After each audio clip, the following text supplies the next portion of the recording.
Hi, my name is Mike Boysen, and my goal is to help you achieve your innovation research outcomes faster, less expensively, with less bias and fewer assumptions.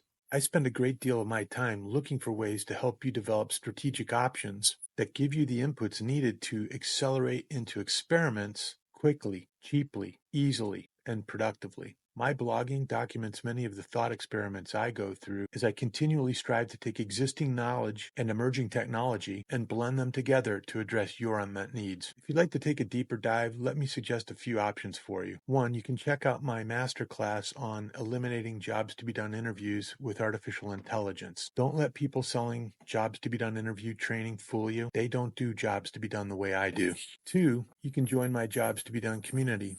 This is where I engage with clients in private spaces, and I also have more public spaces where you can contribute or ask questions. I'm in there all the time. This is where I'll also be having live events like workshops with guest presenters, as well as town hall events where we can have Ask Me Anything interactions for extended periods. Hope to see you there.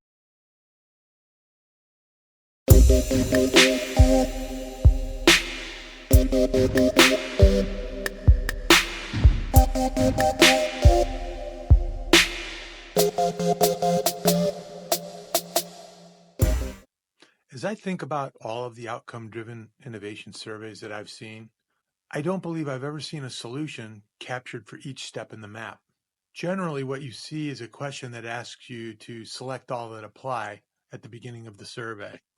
This is a job level capture, so it doesn't address the fact that a single job performer might use different tools at each step. This approach really doesn't tell us what we need to know. I always found this odd because we always talk about cobbling solutions together to get the job done. So we know there should be multiple solutions, whether they are products, services, do-it-yourself, or all of the above. And it didn't allow us to determine where our client's solution was being used at each step and/or where competing brands were being used. Not to mention non-traditional competitors. Weird, isn't it? We say one thing and we do another. In fact, if we were to implement a stepwise approach to understanding which methods, brands, products, or services were being used, we'd need to determine in advance which brands we want to focus on so we can screen in and out our respondents to have better control over our budget. Is this possible? Is it too much work? I've been thinking about this and wonder if it doesn't make more sense to identify brands that are being used at each step, regardless of how much extra research work is required. I'm starting to believe that growth strategies fall dramatically short when this work isn't done. Depending on the level of abstraction, we will see brands, whether they're traditional or non-traditional competitors, occupying or dominating adjacent steps in the job map. It may not be as prevalent in the world of journey analysis when we're focused on consumption steps related to a particular brand, such as a train ride from point A to point B. However, if the customer journey is actually longer than the train ride, then we're failing to see the entire journey from the customer's perspective, and therefore we're failing to help them get their entire job done on a single platform or with a single brand. We're also not able to evaluate our non-traditional competitors against a common set of performance criteria. That would include other similar solutions competing at the same step in basically the same way. And it could include services that are offered by a provider who's found a way to solve a problem for customers that spans brands or industries. One example would be Amazon Shopping, which negates the need to set up your own shopping website or hire a dedicated e-commerce platform like Shopify. For those businesses who don't want to or can't handle all the complexities, would be involved with managing these activities. They also may just want a larger audience that they can access through Amazon's recommendation engine.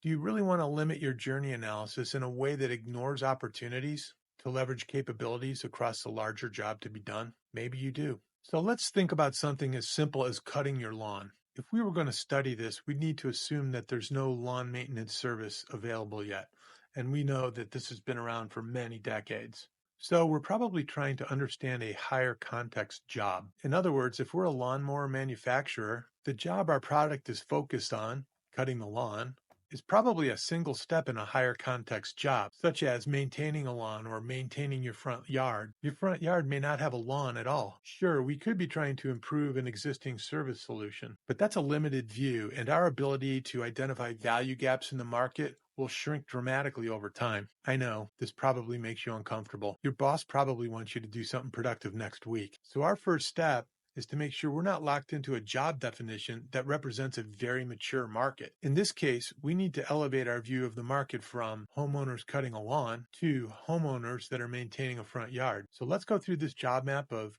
homeowners cutting their front lawn step by step, and then we'll compare it to the next job map. So the first thing they're going to want to do is determine the desired lawn height. Once they've done that, they're going to locate the lawnmower and the fuel. Then they're going to prepare the lawnmower for use. When they've done that, they're going to start the lawnmower. Then they're going to mow the lawn. While they're mowing the lawn, they're going to monitor the lawnmower's performance. At that time, they will refuel if necessary. They will also adjust the mowing pattern as needed. And finally, they'll inspect the lawn for any missed spots or uneven cutting. So as we move into the next map, there may or may not be a service available yet.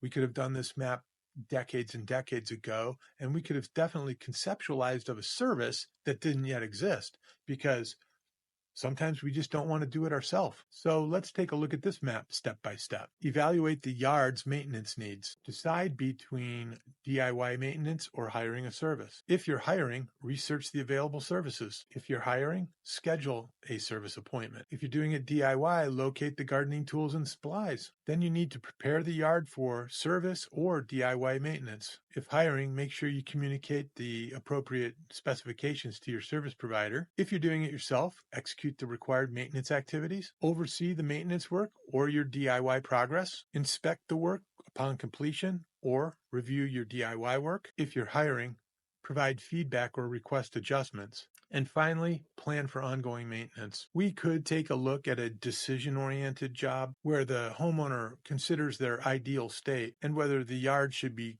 grass, dirt, decorative stone, or cars up on jacks. A completely different exercise. Either way, it's pretty easy to see that in the first map, a lawnmower plays a pivotal role in just about every step, but the second map could have different solutions depending on whether you go DIY or you hire a service. And it could incorporate other maintenance items beyond just cutting grass, which is assumed in the first job. They say that constraints lead to innovations, but in this case, the constraint is a self-imposed view of the world. You'll benefit from seeing past this kind of constraint. I hope you all have a great day.